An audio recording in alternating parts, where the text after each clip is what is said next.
භාවිතා කරනු ලබයි. මීට අමතරව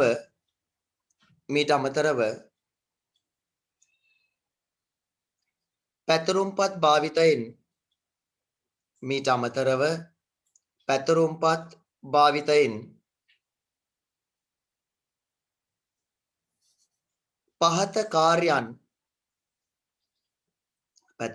භාවිතයෙන් පහත කාර්යයන්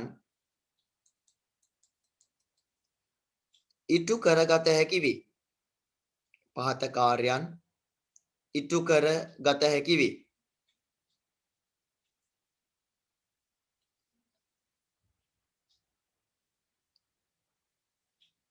හරි 1 2 3 දාලා ලියමු පුතේ. තරු ලකුණු කීපයක් දාලා ලියමු. ලියන පළවෙනි තරු ලකුණ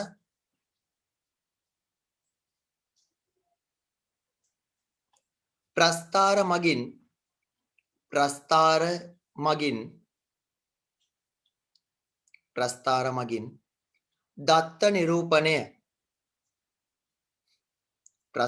මගින් දත්ත නිරූපණය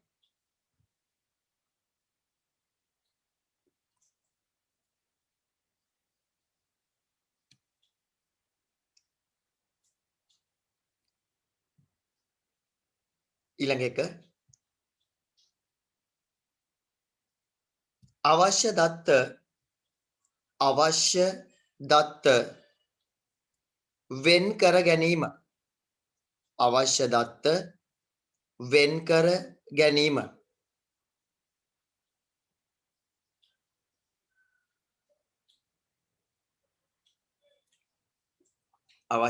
වෙන් කර ගැනීම ඊළඟ එක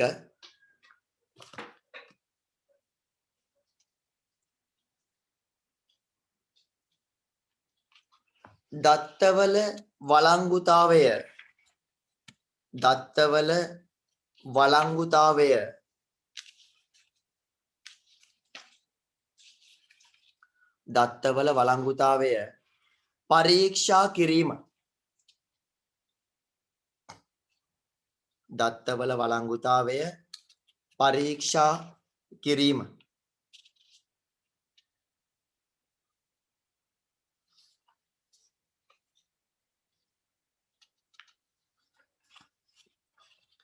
ඊළඟ එක පසුව භාවිතා කිරීමට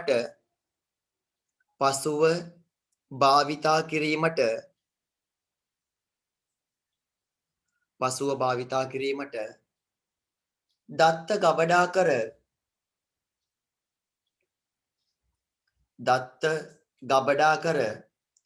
තබා ගැනීම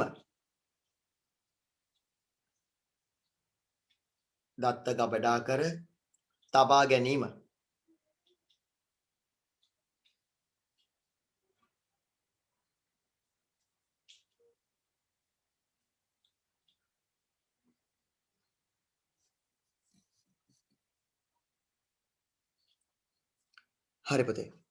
ඔතන යටින් පුතේ අනුමාතෘකාවක් ලියමු. විද්‍යුත් පැතුරුම්පත් මෘදුකාංග. විද්‍යුත් පැතුරුම්පත් මෘදුකාංග.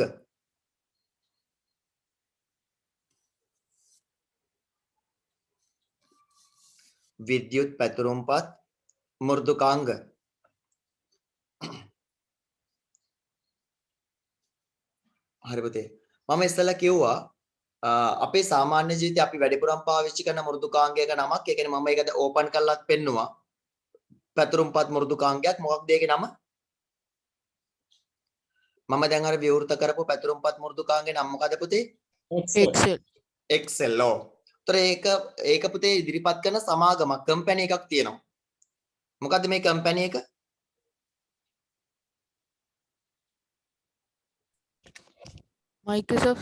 Microsoft. ඒතර අපි ඒකට සාමාන්‍යයෙන් Microsoft Excel නැත්නම් Microsoft නැත්නම් Office Excel කියලා. හරි Office කියලා පැකේජ් එකක් පුතේ තියෙන්නේ. Microsoft Office Excel. Excel තමයි යාගේ නම. Microsoft Office කෙනක Excel. Excel විතරක් ලිව්වත් ඇති. හරි ඔෆිස් කියලා පුතේ පැකේජ් එකක් තියෙන. ඒ කියන්නේ කාර්යාලයක වැඩ කරන්න ඕන මෘදුකාංග ගොඩක් ඒ පැකේජ් එකේ තියෙනවා. ඒක Excel කියන මෘදුකාංගය තමයි අපි කතා කරන්නේ වැඩිපුරම. අපිට විභාගෙදී අහන්නේ ඒකෙන් ප්‍රශ්න. ඊට අමතරව පුතේ මෘදුකාංග මම කීපයක් කිව්වා. Open Office කියලා ලාභ නොලබන සංවිධානයක් තියෙනවා. Open Office ORG කියලා. Open Office ORG ලගේ තියෙනවා calc කියලා එකක්. calc කියන්නේ පුතේ කෙටියෙන් calculator කියන එක. ඒතර යාගේ නම තමයි calc. ඒක ඉදිරිපත් කරපු ආයතනය තමයි Open Office ORG. Open Office ORG ලා පුතේ සල්ලි ගන්නෙ නැහැ. ඒගොල්ලෝ ලාභ පරමාර්ථයෙන් තොරව තමයි කටයුතු කරන්නේ. සල්ලි ගන්න නෙවෙයි. නොමිලේ දෙන්නේ Open Office ORG ලා. ඊට අමතරව තියෙනවා LibreOffice කියලා එකකුත්. ඒගොල්ලන්ගෙත් තියෙනවා LibreOffice ලගෙත් calc කියලාම. ඒගොල්ලොත් ලාභ පරමාර්ථයෙන් තොරව කටයුතු කරන ආයතනයක්. LibreOffice ORG ලගෙත් calc. ඒ වගේම මම කිව්වා Apple කියලා කම්පියුටර්ස් වර්ගයක් තියෙනවා ඔයාලා දන්න. Apple computers වල තියෙන මෘදුකාංගය numbers. Microsoft වල ලකුණු වැරදි හරියට.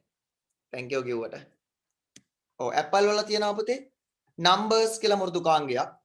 ඔන්න Apple computers වල තියෙනවා Apple වල numbers කියලා. Apple computers වලට. හරි. එතකොට මේ ඔය මෘදුකාංග අපි ඔය කීපයක් විතරයි කතා කරේ. අන්තර්ජාලය අපි සර්ච් කරොත් එහෙම ඕන තරම් වෙනවා. අපිට අත්‍යවශ්‍ය මෘදුකාංග කීපයක් කතා කරේ. එතකොට මෙන්න මේ මෘදුකාංග වලින් පුතේ අපි O level විභාගයට එක්ක calc වලින් අපි ලියන්න ඕන උත්තර. එහෙම නැත්නම් Excel වලින් ලියන්න ඕන. මේ දෙකට පොදු කරුණු තමයි පේපර් එකේ අපෙන් අහන්නේ. සාමාන්‍ය O level පේපර් එකේ පුතේ හැමදාම ලකුණු 15ක විතර ප්‍රශ්න තියෙනවා මේ පාඩමේ. ඔයාට මේ පාඩම ඉවර වෙද්දී පුතේ ලකුණු 15ම ප්‍රශ්න ගන්න බැරි වෙයි. අපි තමු ඔය ලකුණු 15න් ඔයාලට 10ක් 12ක් විතර ගන්න පුළුවන්. මොකද 10 වසරේදී අපි ඉගෙන ගන්නත් ටිකක් තියෙනවා. ඉතුරු කරනවා. ඒ කියන්නේ පොඩි දේවල්. ඒ කියන්නේ 10 වසරේදී ඉගෙන ගන්න මේකෙම පොඩ්ඩක් සංකීර්ණ දේවල් අපි ඉගෙන ගන්නවා. සාමාන්‍යයෙන් ඔයාලට ලකුණු 15න් 10ක් 12ක් නිකම්ම ගන්න පුළුවන්. මේ පාඩම් කොටස ඉවර වුණාම. එතන මේ පාඩම් කොටස ඉවර වුණාම ඔයාට දෙන්නේ O level paper එකේ ප්‍රශ්න. වෙන මොකක්වත් ප්‍රශ්න නෙවෙයි.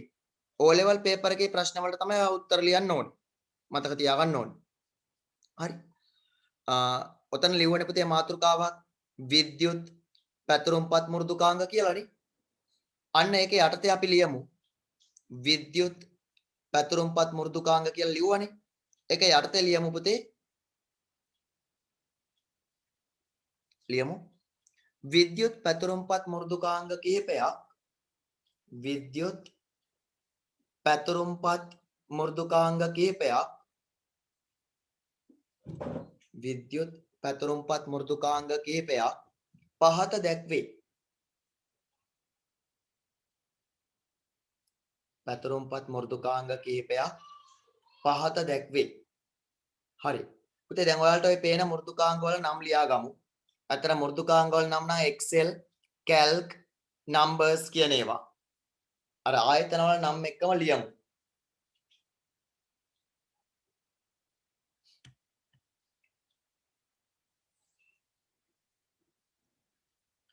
ඔය හතර උතන යටින් ලියා ගන්න.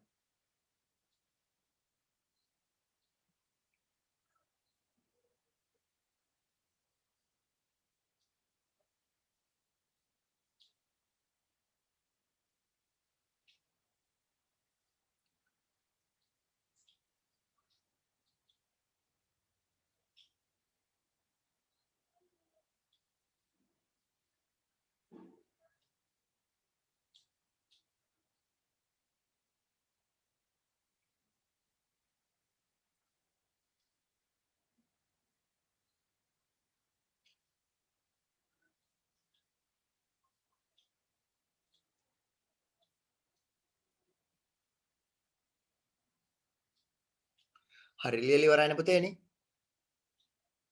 ඔව් සර්. හරි. ඔතනින් ලියමු පුතේ අනුමාත්‍රකාවක්. Excel මෘදුකාංගයෙහි අතුරු මුහුණත. එතනින් ලියමු අනුමාත්‍රකාවක්. Excel මෘදුකාංගයෙහි අතුරු මුහුණත. Excel මෘදුකාංගයෙහි අතුරු මුහුණත.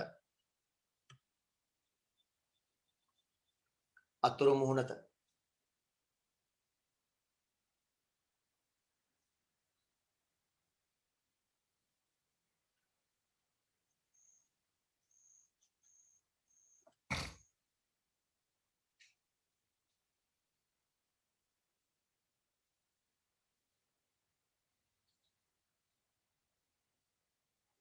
හරි. පුතේ Excel වල අතුරු මුහුණතක් මම දැන් ඉස්සෙල් ඔයාලට පෙන්නුවා. මම ආයි පොඩ්ඩක් ඒක පෙන්වන්නම්. Excel වල අතුරු මුහුණත කොහොමද තියෙන්නේ කියලා.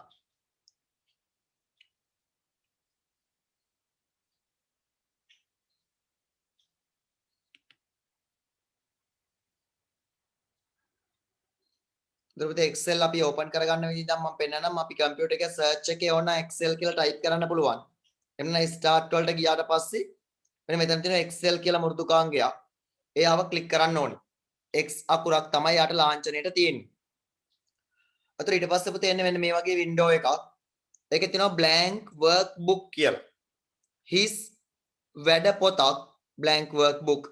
ඒක උඩ ක්ලික් කරාම එකපාරක් අපිට එනවා මෙන්න මේ වගේ කොටු සහිත කොලයක්. ලොකු කොටු සහිත කොලයක් එන්නේ. මම මේකට zoom කරනවා. ඒකට ලොකුවට කොටු පේන්නේ. වඩාත් පැහැදිලිව පේන්නේ. හරි. අතට අපි මේ උඩින් නම් පල්ලෙහා තියෙන ඒවට අපි කිව්ව පුතේ නම මොනවද? මේ උඩින් නම් පල්ලෙහාට තියෙන ඒවට අපි කිව්ව නම columns. අපි සිංහලෙන් කියනවා තීරු. තීරු. අතට මෙන්න මේ ABCD අකුරු වලට අපි කියන පුතේ තීරු ලිපින. හරි. එහෙනම් column headers. හරි තීරු ශීර්ෂක කියලා column headers. column හැම එකටම පුතේ header එකක් ඉංග්‍රීසි අකුරක් දීලා තියෙනවා. එයාව හඳුනා ගැනීමේ පහසුව සඳහා. ඊට පස්සේ මේ 1 2 3 4 ඉලක්කම් තියෙන මේ මොනවද මේ පේලි? ඒවට අපි ඉංග්‍රීසියෙන් කියව නම row. row. අපි මෙන්න මේ ඉලක්කම් වලට කියනවා row numbers කියලා. row numbers. උතර column headers තියෙනවා. තීරු ශීර්ෂකයන් headers. ඒ වගේම row numbers තියෙනවා. හැම පේලියකටම ඉලක්කමක් දීලා තියෙනවා. උතර පුතේ මෙන්න මේ මම කිව්ව දැන් ටිකකට කලින් මෙන්න මේ තීරුවකුයි පේලියකුයි ඡේදනය වන තැනට අපි කිව්ව නම කොටුවක් එහෙම නැත්නම් කෝෂයක් කියලා. cell. මේකේ හැමතැනම තියෙන මේ කොටු එහෙම නැත්නම් අපි එනකොට කියනවා කෝෂ කියලා. කෝෂ. හරිද මේ කෝෂ තියෙන්නේ කොටු සෙල් කියලා අපි ඉංග්‍රීසියෙන් කියන්නේ. සෙල්. එතකොට මේ හැම සෙල් එකටම පුතේ එයාව හඳුනා ගන්න නමක් තියෙනවා. හැම සෙල් එකටම එයාව හඳුනා ගැනීම සඳහා නමක් තියෙනවා. අපි ඒ නමට කියනවා cell address කියලා. අපි ඒ නමට කියනවා cell address. cell address කියලා. ඒතර හැමෝටම පුතේ cell address එකක් තියෙනවා. දැන් මෙන්න මෙයාගේ cell address එක කිව්වොත් එහෙම අපි cell address එක බලන්නේ පුතේ උඩට ගිහිල්ලා බලන එයාගේ ඉංග්‍රීසි අකුර මොකක්ද කියලා. මොකක්ද එයාගේ ඉංග්‍රීසි අකුර? A. උඩට ගිහිල්ලා බලුවම A තියෙන්නේ. අපි මේ වම් පැත්තට ඇවිල්ලා බලනවා එයාගේ ඉලක්කම මොකක්ද කියලා. මොකක්ද එයාගේ ඉලක්කම? 4. 4. ඒතකොට එයාගේ cell address එක අපි කියනවා A4 නේ A4 කියලා. එයාගේ cell address එක A4. ඒතකොට මතක තියාගන්න ඕනේ. මුලින් කියන්නේ ඉංග්‍රීසි අකුර. A4 කියන එක නම් හොඳට අහලා පුරුදු දෙයක් නේ. අන්න ඒ විදිහට තමයි cell address එක කියන මුලින් කියන්නේ ඉංග්‍රීසි අකුර. ඒතකොට මෙයාගේ cell address එක පුතේ දැන් මම ක්ලික් කරලා B5. මෙන්න මෙයාගේ cell address එක T3. C3. මෙයාගේ cell address එක B1. මෙයාගේ E2. E2. මෙයාගේ B8. මෙයාගේ A1. A1. ඔව්. ඔය වගේ පුතේ අපිට හැමෝගෙම ඔව් cell address එක කියන්න පුළුවන්. අපි මේ පැතුරුම්පත් මෘදුකාංග පාඩමේදී මේ හැමෝටම කතා කරන්න පුතේ cell address එක කියලා. ඒක ඇතුළේ ඉලක්කමක් තිබුණට අපි ඉලක්කම ලියන්නේ නැහැ. හැම විටම අපි යාට කතා කරන්නේ මොකක් කියලාද? එයාගේ ලිපිනය cell address කෝෂ ලිපිනය සඳහන් කිරීමෙන්.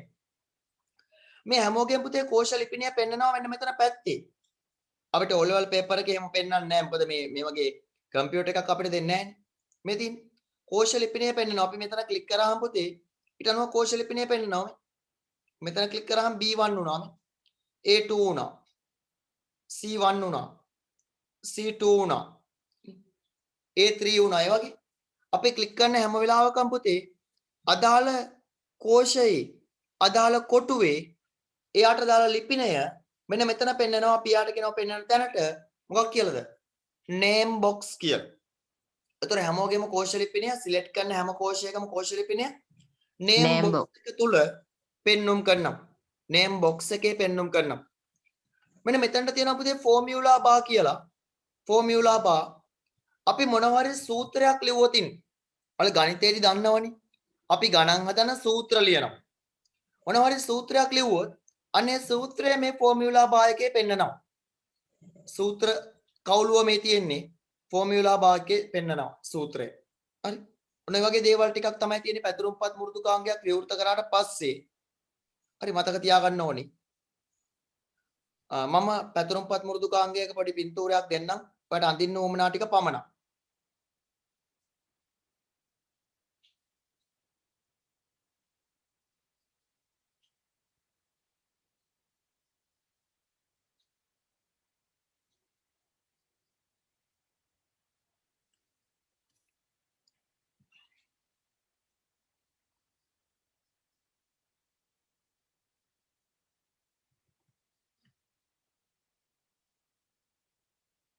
ඔතන යටින් පුතේ මෙන්න මේක අඳ ගන්න ඕනේ.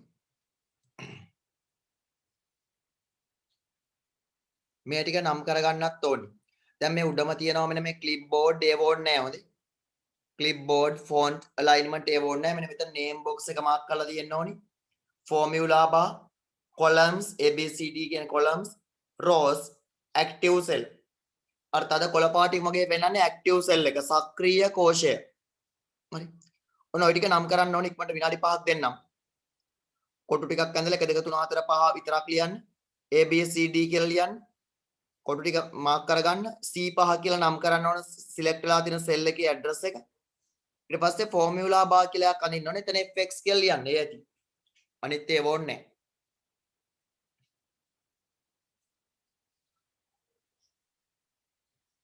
හරි විනාඩි 5යි දෙන්න ඉක්මනට අඳින්න.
හරි සර්.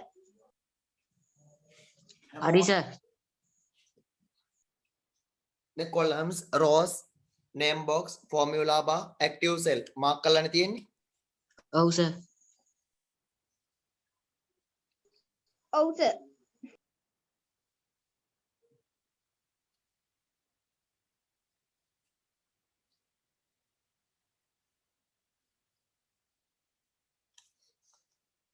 හරි. හැමෝම හරිනේ පුතේ. මොන අපි ඉස්සරහට යනවා එතනින්. හරි. ඒතර පුතේ අපි කතා කරන්නේ මේ පැතුරුම්පත් මෘදුකාංගය කියන එක අපිට ගණිතමය කටයුතු ඉටු කර ගැනීම සඳහා තමයි අපි වැඩිපුරම පාවිච්චි කරන්නේ. පැතුරුම්පත් මෘදුකාංග. ඒතර මේ ගණිතමය කටයුතු ඉටු කරගන්න ගියාට පස්සේ මම පොඩි දෙයක් ඔයාලට පෙන්නන්නම්.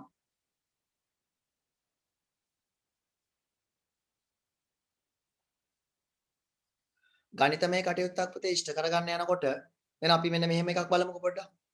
මම එකතු කරනවා මෙන්න මෙතන තියෙනවා 45යි. මෙන්න මෙතන තියෙනවා පුතේ 60යි කියලා අගයන් දෙකක්. මට මෙන්න මෙතනට එකතුව ගන්න ඕනි D1ට ගන්න ඕන එකතුව. දැන් මම මෙතනින් ලියනවා 45 එකතු කිරීම 60 කියලා. උත්තරයක් එයිද? ඔන්න පස්සේ මම මෙහෙම ලියලා මම මේ ලියප එක පේනවනේ. මෙහෙම ලියලා පුතේ එන්ටර් කරනවා. උත්තරයක් ආවද? ආවේ නැහැ. ඒ මොකද පුතේ අපි මේ මොනවා හරි ගාණක් එකතු කරනවා නම් පටන් ගන්න ඕනේ එකතු කරන්න අඩු කරන්න වැඩි කරන්න ඕන එකක්. මොනවා හරි ගණිත කර්මයක් කරනවා නම් පටන් ගන්න ඕනේ පුතේ සමාන ලකුණෙන්. ඔන්න සමාන ලකුණෙන් දාලා අපි 45 එකතු කිරීම 60 කියලා ලිව්වා. දැන් උත්තරයක් ආවේ 105යි උත්තරේ හරි. හැබැයි ටික වෙලාවකින් ළමයෙක් ඇවිල්ලා කිව්වොත් මට 45 නෙවෙයි මට ලකුණු 50ක් එන්න ඕන. එහෙම කියලා කිව්වොත් මම මෙතන පුතේ 50යි කියලා වෙනස් කරනවා. මෙතන 50යි කියලා වෙනස් කරා කියලා. දැන් 50 තියෙන්නේ පුතේ මොන සෙල් එකේද? B B B1 B1 එකේ B එකේ. දැන් මෙතන 50යි කියලා වෙනස් කරා කියලා පුතේ මෙතන එකතුව වෙනස් වුණාද? 105 වෙනස් වුණාද? නෑ සර්. නෑ. අපි සාමාන්‍ය කඩදාසියක ගණන් හදුවත් එහෙම වෙනස් වෙන්නේ නෑ. හැබැයි අපි මෙහෙම ලිව්වොත් පුතේ අපි මෙතන ලියනවා සමානයි. දැන් පුතේ ලකුණු 50 තියෙන මොන සෙල් එකේද? B1 B1 B1 එකේ. ඒක එකතු කරන්න ඕන 60 තියෙන මොන සෙල් එකේද?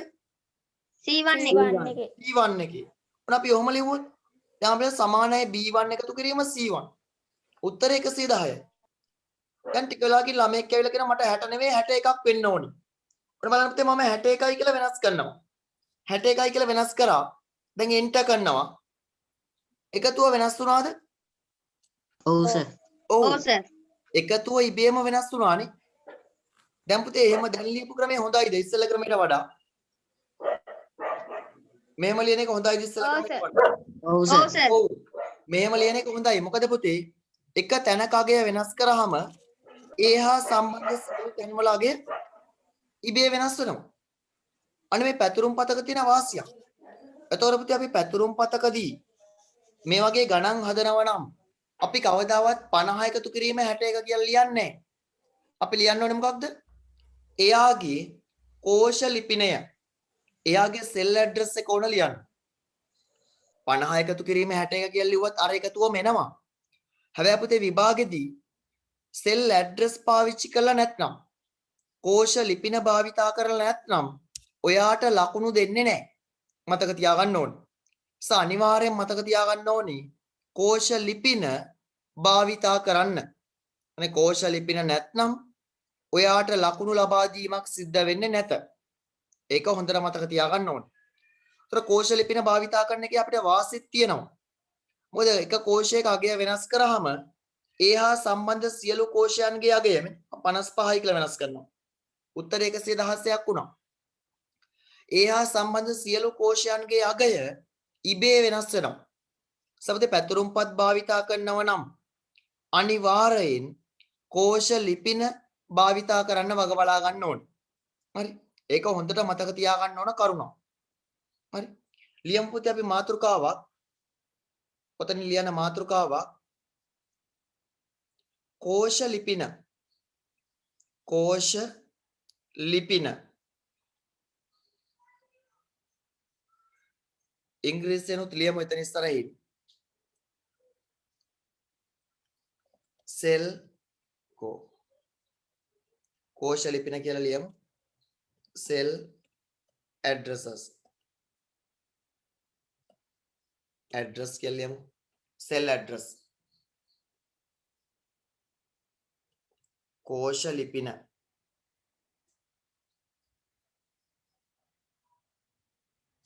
es තෙන්නෝ නැවද කෝෂ ලිපිනය කියලා ලියාගමු සිංහලෙන්. කෝෂ ලිපිනය ඒකේ අර්ථය පුතේ ලියමු. කෝෂ ලිපිනය කියලා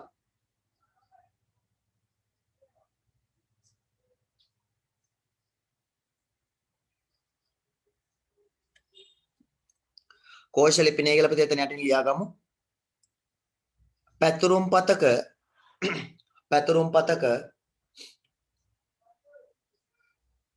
පැතුරුම් පතක සෑම කෝෂයකටම පැතුරුම් පතක සෑම කෝෂයකටම කෝෂ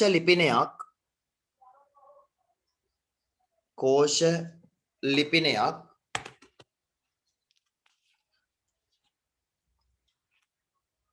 ලබා දෙනු ලබයි. කෝෂ ලිපිනයක් ලබා දෙනු ලබයි. කෝෂ ලිපිනයක් ලබා දෙනු ලබයි. මෙම කෝෂ ලිපිනය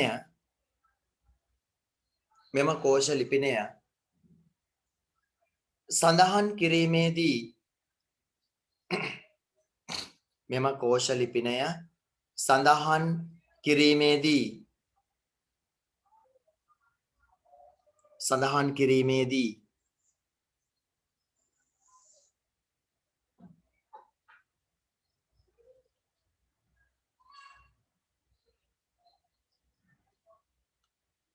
තීරුවට අදාළ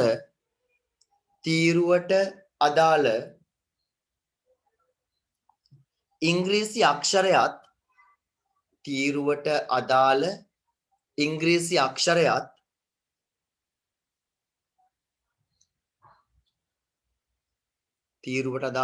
අක්ෂරයත් පේලියට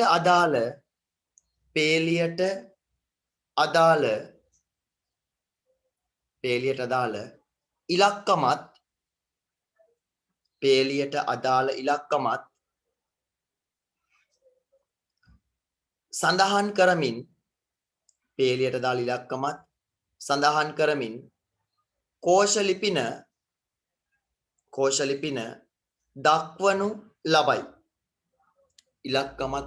කරමින්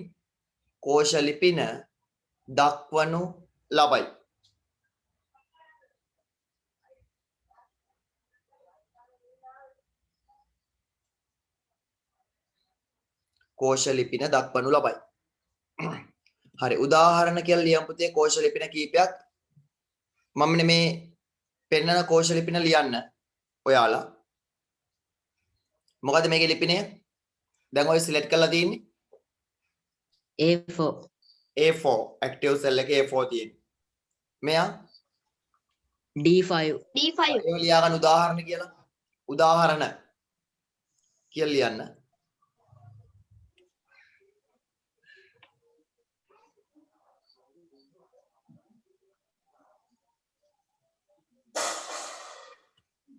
AB7 AB7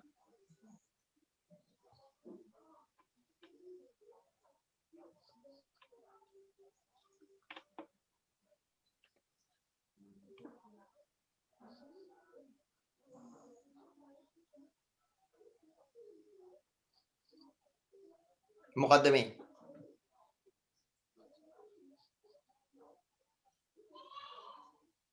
AH 113 නේ AH 113 පේනව නේමනේ. හරි ලියා ගන්න එකත් AH 113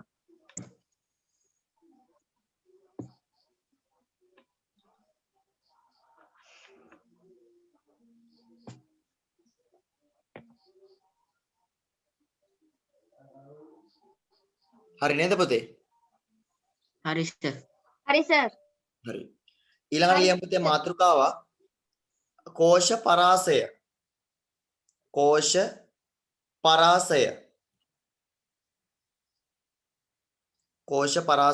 මම ඉස්සරහට උමනා වෙන දේවල් කියන්නේ අපිට පාඩම ඉස්සරහට අපි ඒව කතා කරනවා වෙනම මේව උමනා වෙනවා ඔයාට. කෝෂ පරාසය එතන ඉංග්‍රීසියෙන්ුත් ලියමු පුතේ cell range.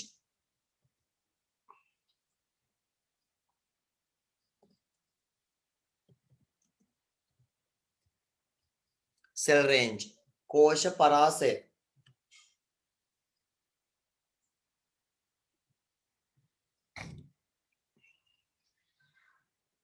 හරි පුතේ කෝෂ පරාසයක් කියලා කියන්නේ දැන් මෙහෙම හිතන්නකෝ. මම ඔන්න ඉස්කෝලේදී නැනම් පන්තියකදී හරි ගමන්නේ. ඔයාලගේ පන්තියට ඇවිල්ලා මම කියනවා මෙහෙම 1 2 3 4 5 6 7 8 9 10 කියන ළමයි නැගිටින්න කියලා. 1 2 3 4 5 6 7 8 9 10 කියන ළමයි නැගිටින්න. ඕක ඊට වඩා කියන ලේසි ක්‍රමයක් එහෙම නැද්ද? 1 2 3 4 ඔව්. ඕක ඊට වඩා ලේසියෙන් කියන බල 1 සිට 10 දක්වා නැගිටින්න කියලා. නේ 1 2 3 4 5 6 7 8 9 10 කියනට වඩා ඒක හරි ලේසි. දැන් පුතේ කිව්වේ පරාසයක්. 1 සිට 10 දක්වා පරාසයක්. අන්න ඒ වගේ අපිට පුතේ මේ පැතුරුම් පතකදී අපිට පුළුවන් මේ පැතුරුම් පතකදී අපි සෙල් ඇඩ්‍රස් පුතේ වෙන වෙනම කියන්නේ නැහැ. දැන් B3 B4 B5 B6 B7 B8 එහෙම කියන්නත් පුළුවන්. එහෙම නැත්නම් අපිට කියන්න පුළුවන් මෙන්න මෙහෙම එකක්. මම සිලෙක්ට් කරොත් පුතේ දැන් මේ කෝෂ පරාසය මට කියන්නකෝ. කියන්නේ B3 සිට B9 දක්වා. B9 දක්වා. B3 සිට B9. දැන් පුතේ B3 අපිට නිකම්ම මෙහෙම ලියන්න බෑ. එනේ B3 සිට කියලා අපි ලියන්නේ මෙන්න මෙහෙම. B3 මේක දැකලා දන්නවද දන්නේ නැහැ මොකද කියලා. අර ඩොට් දෙකක් මොකද ඒකට කියන නම? කෝලන්. අපි ඉංග්‍රීසියෙන් කියන්නේ කෝලන්. හරිද? B3 කෝලන් B3 කෝලන් මොකද? B9 B3 සිට B9 කියලා කියන්නේ පුතේ. B3 කෝලන් අර ඩොට් දෙකක් කියන්නේ කෝලන්. කෝලන් නෙවෙයි හොඳේ. ඒ ඔයාලා ගාන තියෙන කෝලන්. මේ colon B3 colon B9 B3 සිට B9 දක්වා. දැන් මෙන්න මේ මම ওই විදිහටම පුතේ මට එන තව පරාසයන් මම ටිකක් දක්වන්නම්. මට කියන්නකෝ මොනවද පරාස කියලා. දැන් මතකනේ පුතේ මම පන්තියේ 1 2 3 4 5 6 7 9 10 කියලා කිව්වම ඔයාගේ කෝෂ පරාසය කියන පටන් ගත්තේ කොහොමද? මුලින්ම කිව්වේ මොකක්ද? 1 සිට 10 දක්වා. ඔව්. මුලින්ම කිව්වා ආරම්භක කෝෂය. ආරම්භක ඉලක්කමනේ. අවසානයේ කිව්වා අවසාන ඉලක්කම. උතන මෙතනත් එහෙමම අයියා. කෝෂ පරාසය කියන්නේ. ආරම්භක කෝෂය මොකක්ද? කාටද කියන්න බලන්න ආරම්භක කෝෂය? B මොකද්ද? B B3 B3 අවසාන එක D5 D5 දැන් මේ කොහොමද කියන්නේ කෝෂ පරාසය? D3 B3 සිට D3 colon D5 ඔව් B3 colon D5 එහෙම තමයි කෝෂ පරාසය කියන්නේ. බලන්න පුතේ මම ඕන ලියන්නම් එහෙම එකක්. සමාන ලකුණක් දාලා ලියමු. එතකොට පෙන්නනවා යා ගන්නට. B3 colon මෙන්න B5 B5 නෙවෙයි මොකද්ද? D5 නේ. D5 මෙන්න පුතේ බලන්න යා ගන්නට කොටු වුණානේ. B3 colon D5 හරි B3 සිට D5 දක්වා කාට හරි පුළුවන් ද මේකේ කෝෂ පරාසයක් සිලෙක්ට් කරලා දෙන්න කවුද ලැප්ටොප් එකක ඉන්නේ ලැප්ටොප් එකකින් ඉඳන් වැඩ කරන්නේ කවුද මෙතන කවුරුවත් නැද්ද පුතේ දැන් ලැප්ටොප් එකකින් zoom යන්නේ කවුද පූජනේ ඉන්නෝනේ මාෂා ආන සකීෂාට මම දුන්නා approval එක. හරි සකීෂා select කරන්නකො මට cell range එකක්. සකීෂා ආන click කරලා දැන් යන්න සකීෂා. click කරලා අදගෙන යන්න. අතෑරුණනේ ආයි.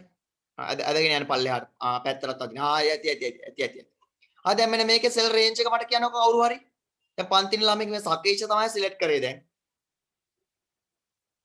cell range එක ආරම්භක එක මොකද්ද? C6 C6 oh colon E10 E10 C6 colon E10 උදේ cell range එකක් හැමතිස්සෙම කියන්න පුළුවන් කොටු හැඩයකට පමණයි ඍජු කෝණාශ්‍රයක් සමතතුරාශ්‍රයක් ඒ වගේ කොටු හැඩයකට විතරයි හරි තව කවුද මම සකීෂා රිමෝට් කන්ට්‍රෝල් එක අයින් වුණාද අයින් වුණා මං හිතන්නේ හරි මම තව කාට හරි දෙනවා කාටද ඕනේ තව ඉස්සෙල් තව කවුරු හරි අත ඉස්සුවා දැන් සාකීෂා තාම ඉන්නෝනේ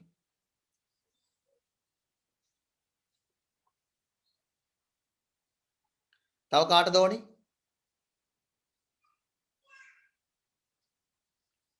හරි නෝනේ 10ට හරි සිලෙක්ට් කරන්නකෝ 10 මම කියන එක සිලෙක්ට් කරන්න B7 colon F10 B7 colon F10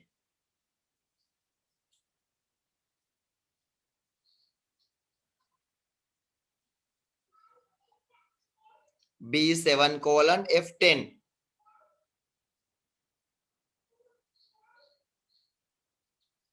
B7 को B7 colon F10 අන්න ඕක හරි ඔන්න B7 colon F10 හරිද එතකොට දැන් මතක තියාගන්න ඕනි කෝෂ පරාසයක් අපි සිලෙක්ට් කරන්නේ කොටු හැඩයකට විතරයි. ඒ කියන්නේ මෙන්න මෙහෙම හැඩවලට කෝෂ පරාස සිලෙක්ට් කරන්න බෑ. අපිට මෙහෙම සිලෙක්ට් කරගන්න පුළුවන් මේ වගේ. ඊළඟට මෙන්න මෙහෙම. ওই වගේ අපිට කියන්න බෑ. හොඳ කියන්න බෑ අර වගේ. මම සිලෙක්ට් කරාට අපිට කියන්න බෑ අපි කොටු හැඩයකට එනම් මේ ටික වෙනමම කියනවා. මෙන්න මේ ටික වෙනමම කියනවා. ඊපස්සේ මේ පැත්තට තියෙන ටික වෙනමම කියන්න ඕනේ එහෙනම්. හරි එහෙම විතරයි කියන්න පුළුවන්. ඒතර මතක තියාගන්න ඕනි අපිට කෝෂ පරාසයක් හැමතිස්සෙම අපිට කතා කරන්න සිද්ධ වෙනවා. මොකද පුතේ අපිට වෙන වෙනම කෝෂ දැන් මෙන්න මේ B7 B8 B9 B10 එහෙම එකතු කරන්න කියනට වඩා ලේසි B7 colon E9 B7 ඉඳලා E9 දක්වා එකතු කරන්න කියන එක. ඊට අපි කෝෂ පරාසයන් පිළිබඳව කතා කරනවා මේ පාඩමේදී. ලියමු අපි පුතේ මාතෘකාවක් කෝෂ පරාසය සෙල් රේන්ජ් එක යටතේ ලියන්න. කෝෂ පරාසය කියලා අපි මාතෘකාවක් ලිව්වා. ඒක යටතේ අපි ලියමු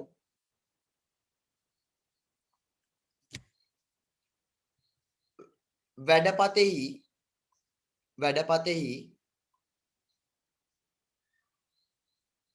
අනුයාත කියන්නේ එක ළඟ පිහිටි අනුයාත කියන්නේ එක ළඟ පිහිටියොත් වැඩපතෙහි අනුයාත කෝෂ සමූහයක් වැඩපතෙහි අනුයාත කෝෂ සමූහයක්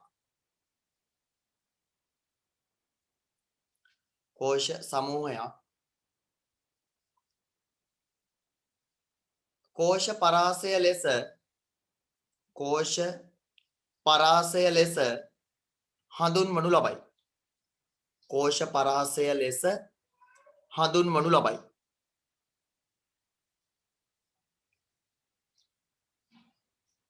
කෝෂ පරාසය ලෙස හඳුන්වනු ලබයි.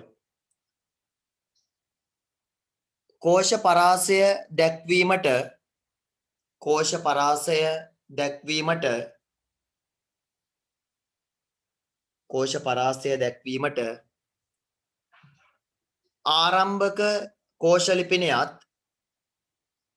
ආරම්භක කෝෂ ලිපිනයත් අවසාන කෝෂ ලිපිනයත් ආරම්භක කෝෂ ලිපිනයත්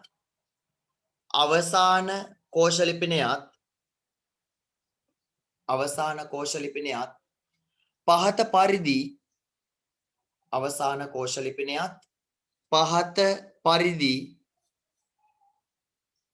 පරිදි දක්වනු ලබයි. පහත පරිදි දක්වනු ලබයි.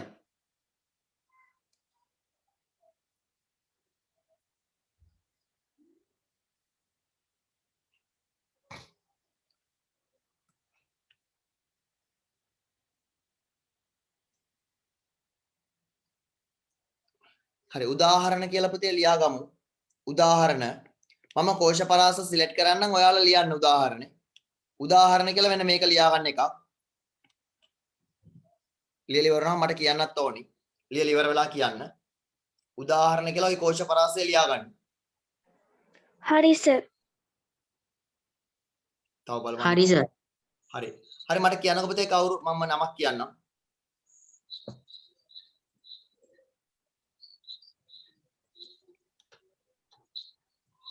විකුම් මට කියන්න කෝෂ පරාසය එකේ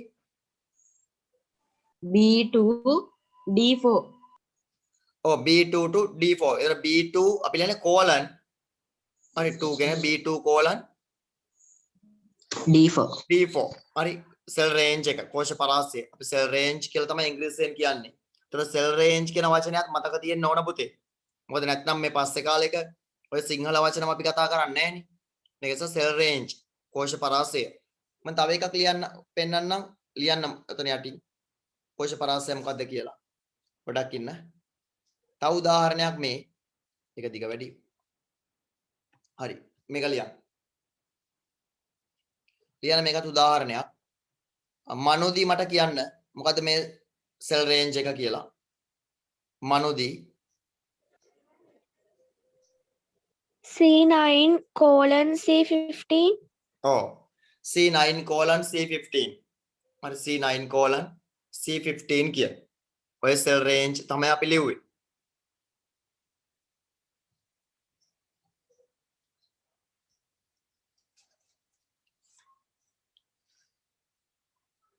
හරි. පුතා අපි ඊළඟට කතා කරනවා mathematical operators ගණිතමය කර්ම කීපයක් ගැන. අපි ගණිතමය කර්ම කීපයක් ගැන කතා කරමු මොමම.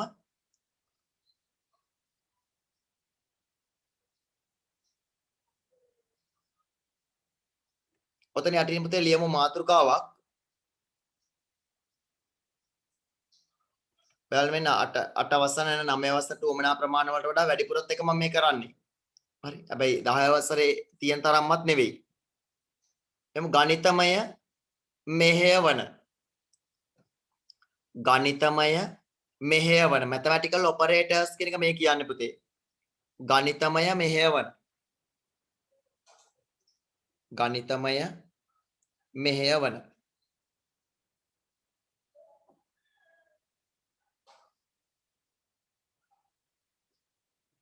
ඔයාලා දන්න ගණිතමය මෙහෙයවන ටිකක් තියෙනවනේ පුතේ මොනවද?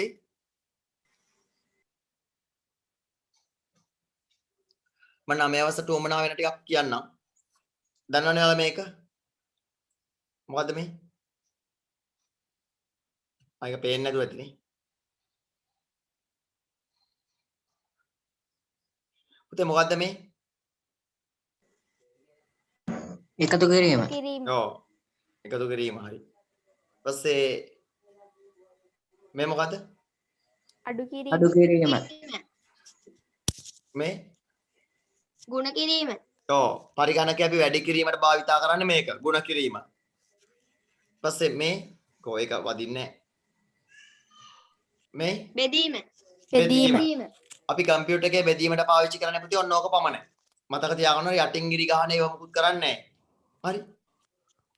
මිට අමතරව තව ගණිත කර්ම තියෙනවා. බලය ඒ වගේ අපි ඒ 10 වසරේදී කතා කරමු.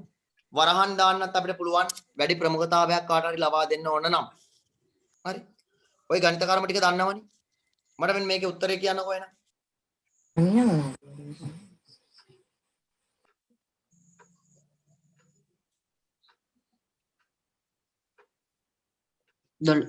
දොළහයි. නෑ නෑ පොඩ්ඩක් මම තව ටිකක් කියනවා.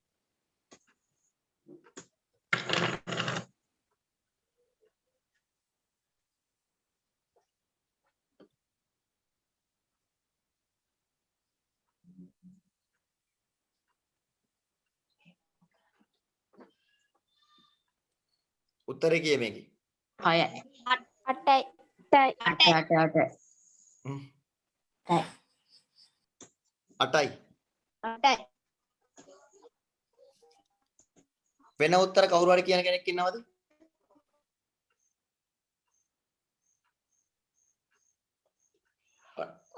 අට හැරෙන්න වෙන උත්තරයක් නෑ නේ පුතේ. 11යි. කවුද 11යි කියලා කිව්වේ? සකීෂ. සකීෂ. ඔව්. සකීෂනේ සකීෂා නෙවෙයිනේ නේ. සකීෂ. සකීෂා හරි.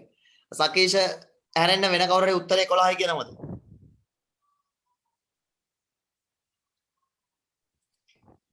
සකීෂ තමයි හරි බලන්නකො.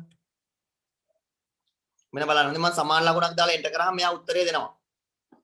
උත්තරේ 11යි. සකීෂ විතරයි හරියට උත්තරේ කිව්වේ. ඇයි පුතේ සාමාන්‍යයෙන් ගණිත කර්ම වල කර්ම ප්‍රමුඛතාවයන් තියෙනවනේ. නේ? මුලින් කරන්න ඕනේ මොකක්ද එහෙම කියලා? උතර මේ බෙදීමයි එකතු කිරීමයි එකට තිබුණොත් මුලින් කරන්නේ නැහැ ඕක. මුලින් කරන්නේ පුතේ බෙදීම. මුලින් 10 දෙකෙන් බෙදනවා. 5යි. ඒක එකතු කරනවා 6ට. දැන් ඔයාලා කරේ 6යි 10යි එකතු කරා 16යි එක බෙදුව දෙකෙන් 8යි. එහෙමයක් නෙවෙයි උනේ. සාමාන්‍ය කැල්කියුලේටර් එකක ලියලා බලන්නකෝ. ඒත් උත්තරේ එන්නේ 11යි කියලා. 10 දෙකෙන් බෙදුවා. ඊට පස්සේ අරක එකතු කරා. එතන මොකද බෙදීමට ගුණ කිරීමට වැඩි ප්‍රමුඛතාවයක් හම්බ වෙනවා. හරි මෙහෙම තිබුණොත් පුතේ ඕක මෙහෙම තිබුණා නම්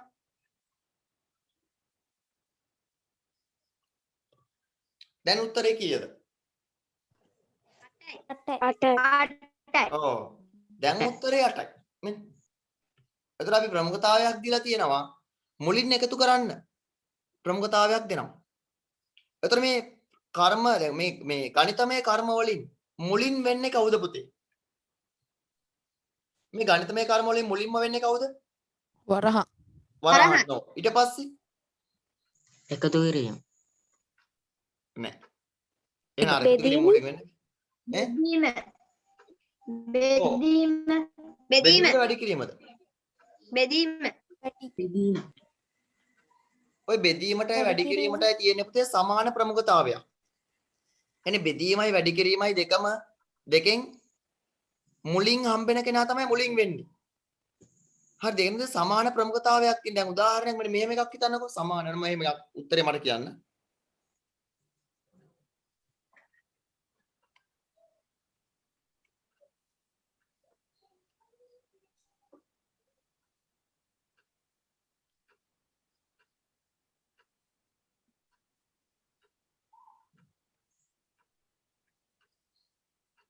එතකොට කොහොමත් උත්තරේ සමාන එකක් එනවා මේකේ.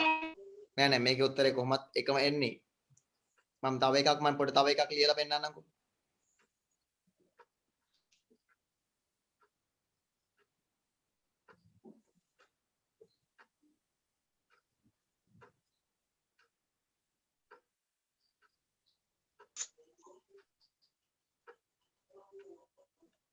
දැන් මෙතනදී පුතේ ওই නිකන් බෙදීමක් වැඩි කිරීමක් විතරක් දැම්මොත් සමාන උත්තර හැමතිස්සෙම එන්නේ. මම පොඩි ගාණක් ඔයාලට දෙන්නම්.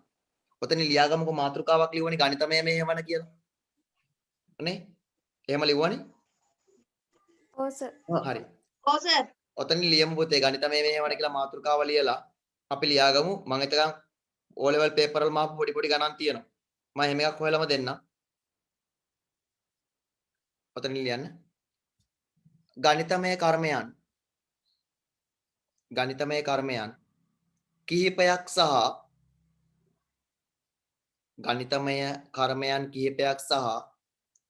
ඒවා ක්‍රියාත්මක වන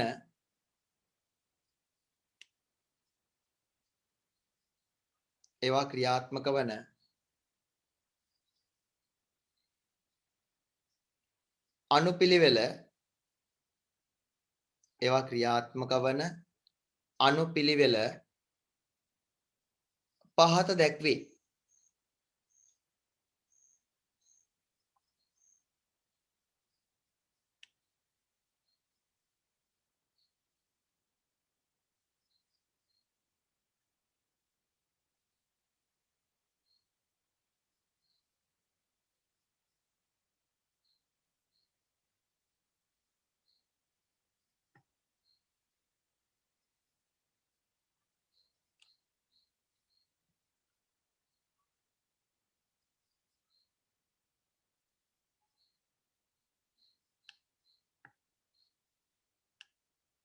හරි ඔයාලා පුතේ මෙන්න ඔතන යටින් මෙන්න මේ ටික ලියාගමු.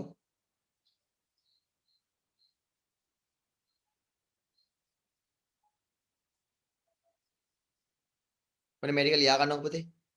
මෙන්න මේ හතර ක්‍රියාත්මක වන අනුපිළිවෙල මම දෙන්නම්.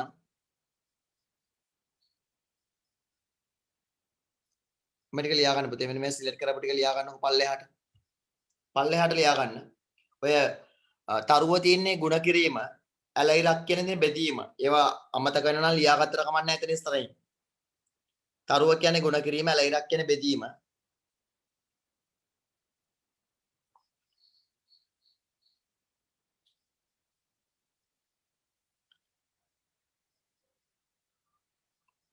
හරි.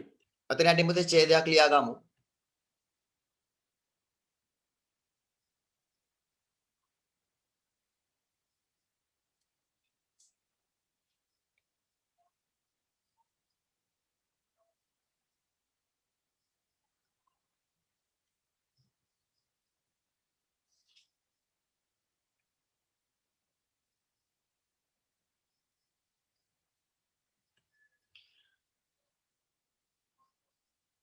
වරහන් තුල ඇති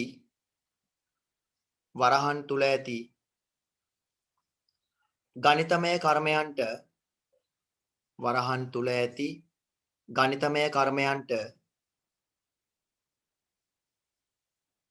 වැඩි ප්‍රමුඛතාවයක් ලැබෙන අතර වැඩි ප්‍රමුඛතාවයක් ලැබෙන අතර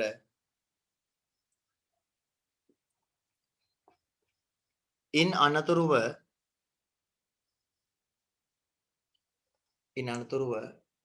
ගුණ කිරීම සහ බෙදීමට ඔන්න සංකේත වලින් ලියන්න ගුණ කිරීම සහ බෙදීමට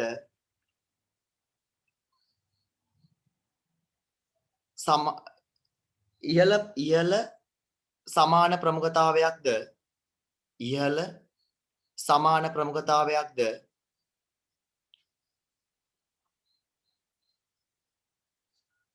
ඉන් පසුව එකතු කිරීම සහ අඩු කිරීමට එකතු කිරීම සහ අඩු කිරීමට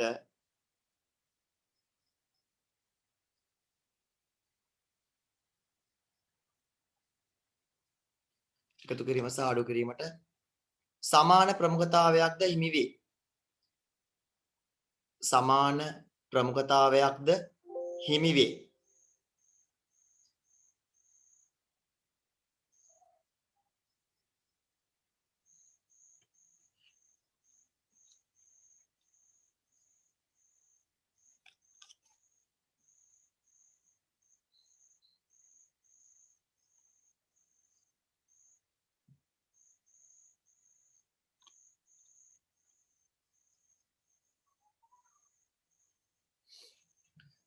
හරි. ලියමු පුතේ ප්‍රශ්නයක්.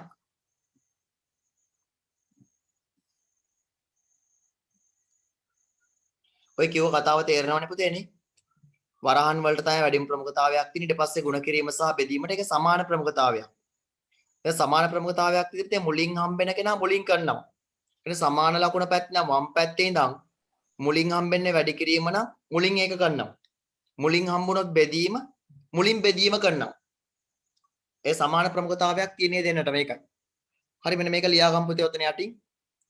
සමාන ලකුණකුත් දාලා ලියන්න සමානයි වරහන් ඇතුලේ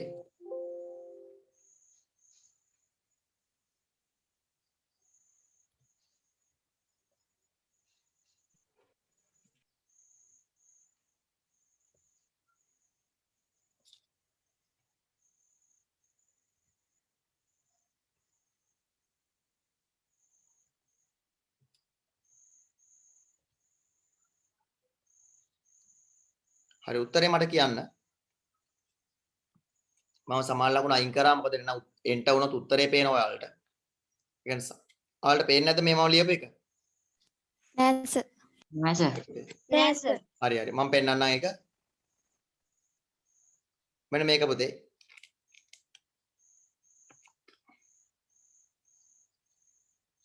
දැන් රතු පාටින් ලියලා තියෙන්නේ. ඒකට උත්තරේ ලියන්න ඔක ලියාගෙන.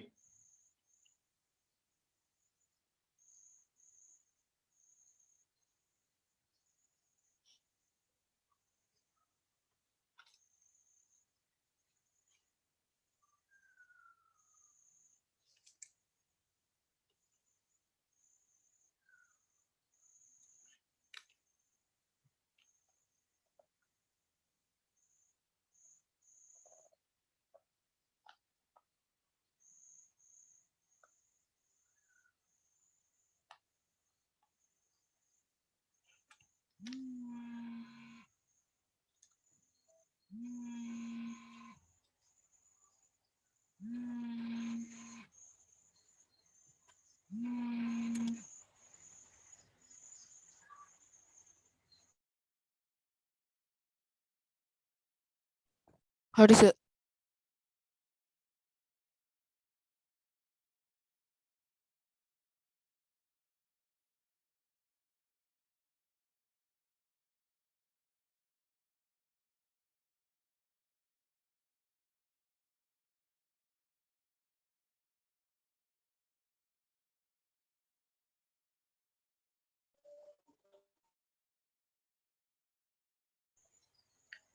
හරිද පුතේ? උත්තරේ මොකද්ද? දැන් මම අර කිව්ව පළවෙනි එකට.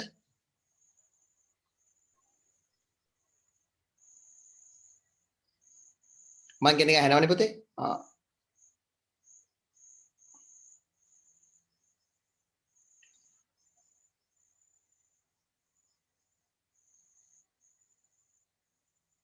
අපි පළවෙනි මේකට උත්තරේ 11යි. මම සමාන ලකුණක් දැම්මම පුතේ ඒකේ උත්තරේ පෙන්නයි යා.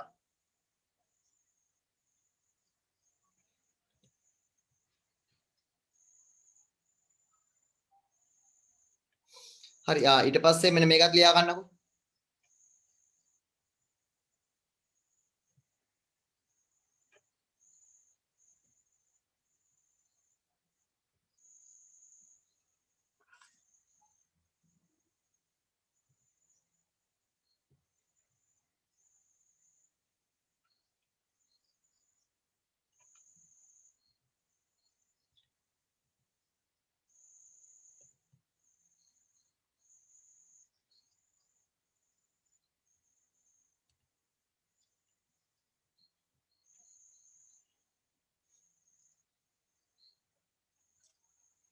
හරි පුතේ මේකටත් උත්තරේ ලියන්න.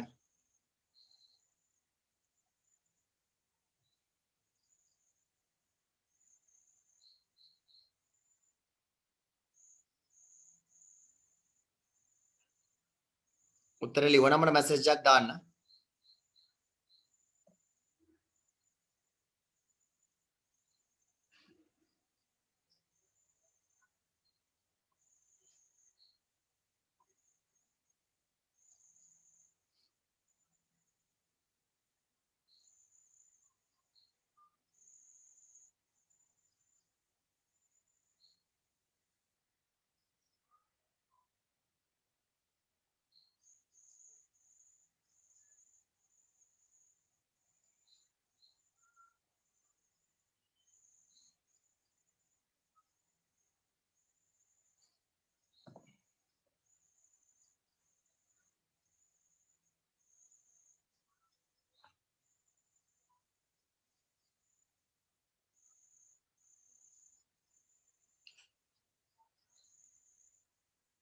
හරි මනෝදී උත්තරේ 12යි කියලා ලියලා තිනවා. ඉතින් ආයත උත්තර මට ලියලා දාන්නකො මැසේජ් එක. chat එකේ දාන්න.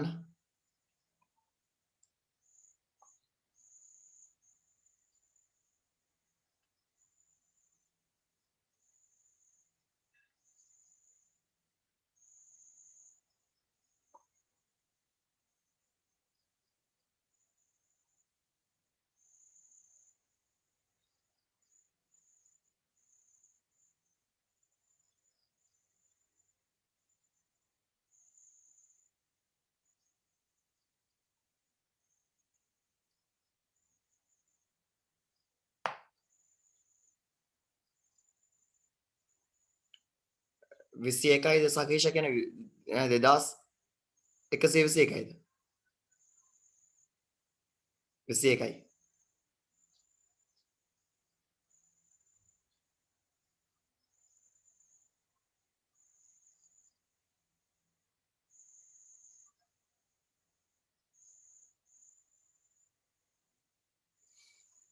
කොයි ඉතිරියට උත්තර ලියන්න ඕනි.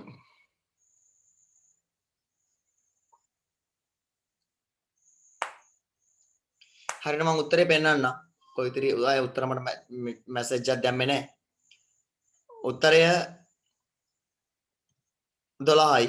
උතර ඒකේ වෙන්නේ පුතේ ඔය 3 වරක් 3 9යි. ඒක මුලින් කරන්න පුළුවන්. නැත්නම් මෙන්න මේක කරත් කමන්නේ. 5 හරින්න 3 2යි. පස්සේ මේ සමාන ලකුණෙන් වම් පැත්තේ ඉඳගෙන සමාන ලකුණ ගාව ඉඳන් හම්බෙන්නේ මුලින් වැඩි කිරීම 3 වරක් 3 9යි. උතර මේකේ උත්තරයක් ඕනනම් ආයෙ ලිව්වොත් පුතේ එනවා මෙහෙම. 3 වරක් 3 9යි. එකට එකතු කිරීම 5 හරින්න 3 කියන්නේ 2යි.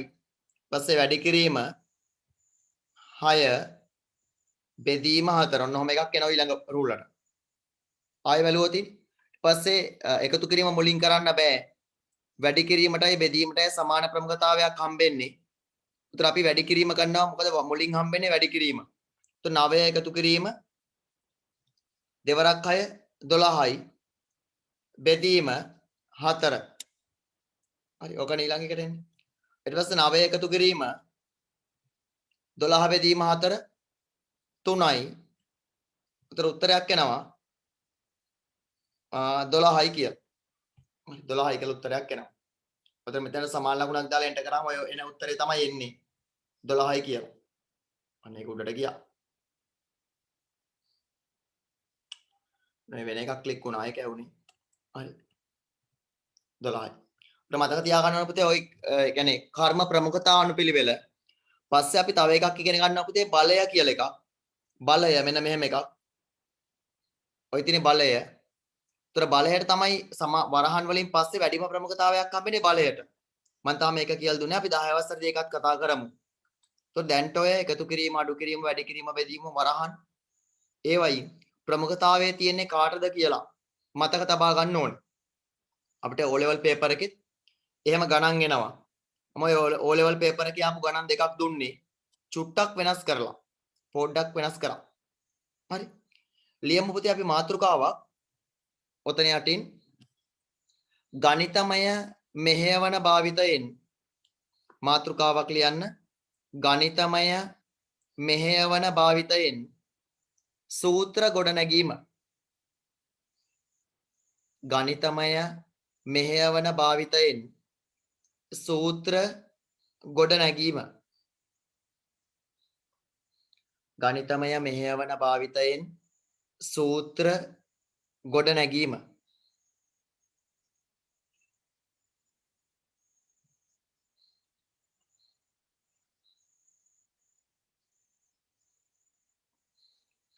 හරි පුතේ අපි ওই ගණිතමය මෙහෙවන භාවිතයෙන් සූත්‍ර ගොඩනැගීම ගැන ලබන සතියේ කතා කරනවා.